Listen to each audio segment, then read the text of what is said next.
আমার মনে তো হয় তাই, কারণ তার তার যেহেতু সে যেহেতু আমাকে প্রস্তাবটা দিয়ে ফেলছে, আমি তার সেটা প্রত্যাখ্যান করেছি।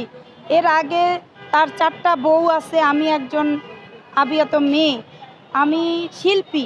এখন সেখানে সে বিবাহিত একটা বুড়া বেটা, ধরতে গেলে সে তো বুড়াই, সে আমার দাদার বয়সে, সে আমাকে প্রস্তাব দিবে আর আমি রাজি হয়ে যাব।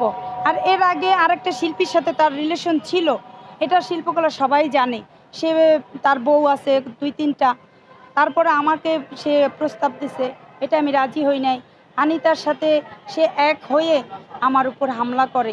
হামলাটা কেন করছে এটাই আমার প্রশ্ন, কেন করলো, এর বিকল্প কি আমি জানি না। তবে আমি এর বিচার চাই। আর কিছু কিছু মানুষ ওই শিল্পকলায় যাইয়া মানে অ্যারেঞ্জারের নামে তারা মেয়েদেরকে নিয়ে একটা ব্যবসা খুলে লইছে শিল্পকলার সামনে।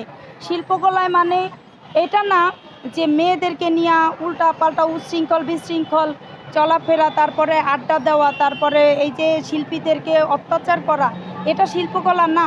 শিল্পকলার ভারসাম্য হীন করার জন্য কিছু কিছু মানুষ ওইখানে যায় এইগুলা করতেছে। এটা আমাদের শিল্পীদের মানহানি হচ্ছে, সম্মানের হানি হচ্ছে, শিল্পকলার একটা বদনাম হচ্ছে। আমরা চাই এটার বর্জন হোক। আর জি, আমি চিঠি করেছি।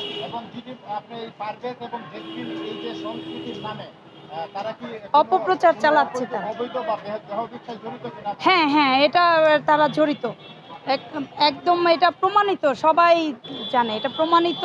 দেহ ব্যবসার সাথে জড়িত এই আনিতা এবং পারভেজ আলম, আরও কিছু কিছু লোক আছে 2-1 জন, সেটা ওদেরই দল। আচ্ছা, আপনার কাছে একটা প্রশ্ন আমার, যে উনি আপনার উপরে হামলা করেছে, হামলা